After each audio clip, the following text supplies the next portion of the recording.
Imagine looking into the eyes of a man who just a couple of years ago could afford to buy an entire city, and that is not a figure of speech. His name was on the front pages of newspapers, his smile shone on magazine covers, and the world seemed to lie at his feet. But today, he stands on the side of the road empty-handed, and his fortune, once considered unshakable, has vanished like a mirage in the desert. The stories of the richest people who lost everything resemble the tragedies of ancient Greek heroes. There is arrogance, a fatal mistake, and a rapid downfall. And in these stories lies a warning to each of us. One wrong decision, one miscalculated step, and the peak turns into an abyss. Today, we will talk about three businessmen who went from being symbols of success to examples of catastrophe. Each of them was a billionaire. Each believed he controlled his destiny, and each proved the opposite to the world. And we will begin with a man whose name became synonymous with bankruptcy. Before he became the 45th and 47th President of the United States, Donald Trump was a symbol of luxury and business success. His name adorned skyscrapers, casinos, and golf clubs. In the 1980s, his fortune was estimated at billions of dollars. But few remember that at that very time, he experienced one of the largest collapses in his history. Trump built his empire on credit. Banks eagerly lent him money because he seemed reliable and successful. His projects shone in New York, Atlantic City, and even beyond the United States. But it was precisely the thirst for everything at once that became his fatal mistake. In the early 1990s, an economic downturn began. The real estate market collapsed, and the casinos in Atlantic City brought not profits, but losses. Trump's debts reached nearly $1 billion, a sum dizzying even for billionaires. His personal fortune was on the brink of total ruin. Newspapers blared with headlines like "Trump Empire Collapses," and competitors openly rejoiced. Trump found himself in a situation where he was about to lose everything, from skyscrapers to his surname as a brand. The same banks that just yesterday competed to lend him money now demanded immediate repayment, but at that very moment he demonstrated a cunning move that helped him stay afloat. He managed to convince the banks to restructure his debts, proving that his name itself was an asset. After all, destroying him would mean losing even more. Trump's story is fascinating because he managed to make a comeback. But if we are honest, in the 1990s, he was practically bankrupt. And if not for a combination of luck, charisma, and persistence, we would know the name Trump not through politics and television, but as the symbol of one of the loudest financial collapses in the United States. His lesson is simple. Even the brightest brands can collapse if there is no solid strategy behind them. Empires built on debt are like houses of cards. One breath of crisis and everything falls apart.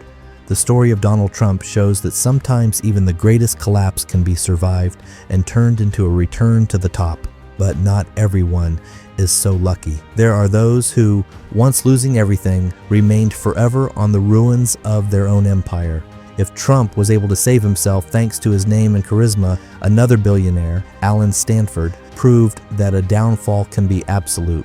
His story is not just one of bankruptcy, but of a fall from the top into the abyss of prison. Alan Stanford was once considered the embodiment of the American dream. He owned one of the largest offshore investment companies, whose influence extended far beyond the United States. His image was meticulously crafted: luxury yachts, private jets, elite parties, and the reputation of a successful financier.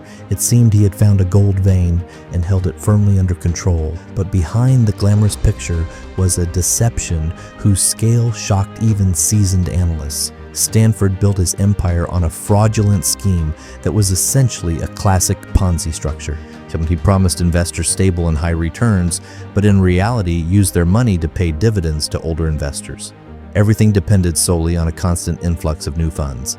For many years, this scheme seemed invincible. Billions of dollars flowed into his pockets, and the world's media wrote about him as the new Rockefeller. But in 2008, the global financial crisis struck, and reality was revealed, and investors demanded their money back. But Stanford simply didn't have it. The financial pyramid collapsed, leaving behind a hole of more than $7 billion. Thousands of people around the world lost their savings, and Stanford himself went from being a billionaire to a defendant in the largest investment fraud case after Bernard Madoff. In 2012, he was sentenced to 110 years in prison.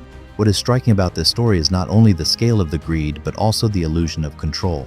Stanford genuinely believed he could keep the system afloat forever, but such schemes always collapse, and the bigger they are, the louder the fall. Unlike Trump, Stanford had no second chance. His brand was destroyed forever, his freedom was lost, and his name became a symbol of betrayal and greed.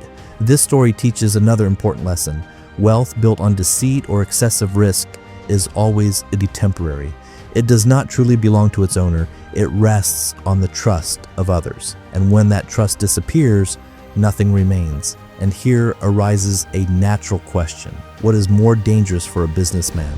Excessive greed or blind confidence that luck will never turn away? The answer to this question can be found in the story of another person who lost everything, but for a completely different reason. When we speak about people who destroyed their empires with their own hands, we cannot ignore the name once associated with the technological revolution, Elizabeth Holmes, and her company, Theranos. Yes, strictly speaking, she was not a male businessman, but a female entrepreneur, yet her rise and fall were so vivid and instructive that her story deserves a place on our list. However, before we turn to her, let us look at a figure more similar in spirit to Trump and Stanford, Masayoshi Son, the Japanese billionaire who clearly showed that even the smartest people can make mistakes. Masayoshi Son, the billionaire who lost more than anyone in history. Masayoshi Son is the founder and head of SoftBank. He is called the man with the largest capital loss in history. At the peak of the dot-com boom in the late 1990s, his fortune was estimated at more than $70 billion. It was a true miracle. A man who started with a small computer business in Japan suddenly became one of the richest people on the planet. But with the growth of his fortune came growing confidence.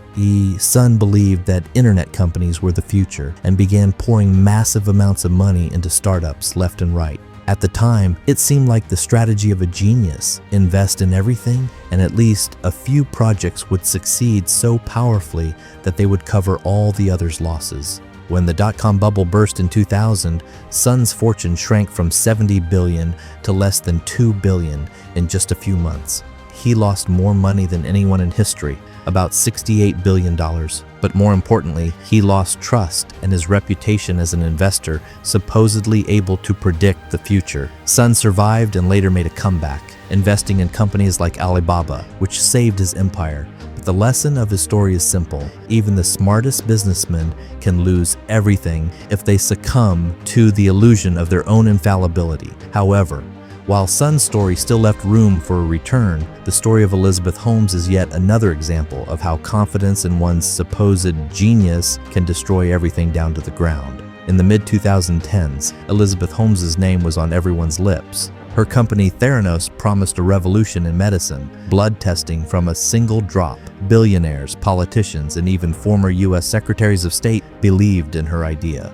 She became a symbol of the new Silicon Valley, was compared to Steve Jobs, and her fortune was estimated at more than $4 billion. But behind her brilliant idea, there was no real technology. Theranos' devices did not work as promised. The tests were unreliable, the results distorted, and the entire company was built on smoke and mirrors, on promises and Holmes' charisma. She knew how to persuade people. Investors fell at her feet, and for a long time it seemed that she truly would make the impossible possible. The problem was that medicine does not forgive mistakes. When the truth came out, it turned out that thousands of patients had received incorrect test results. This was not just financial fraud, but a threat to human lives. Theranos collapsed, Holmes lost everything, and her name became synonymous with illusion and deceit. Here we see yet another lesson. Sometimes people lose everything not because of a crisis or miscalculations, but because they try to deceive nature. You cannot pretend to be a genius if there is no real result behind the words. Holmes showed that even billions and the support of the elite cannot save someone who builds the future on emptiness. Trump, Stanford, Son, and Holmes all illustrate different facets of the same truth. Too much self-confidence, greed, or the illusion of infallibility leads to collapse. Trump risked everything and almost lost it all. Stanford ended up in prison. Son lost more money than anyone in history. And Holmes destroyed her life in the hopes of millions by trying to play a role that was never hers. Each of these stories sounds like a separate tragedy, but together they form a powerful warning. No one is immune to mistakes, and the higher a person rises, the louder the fall can be.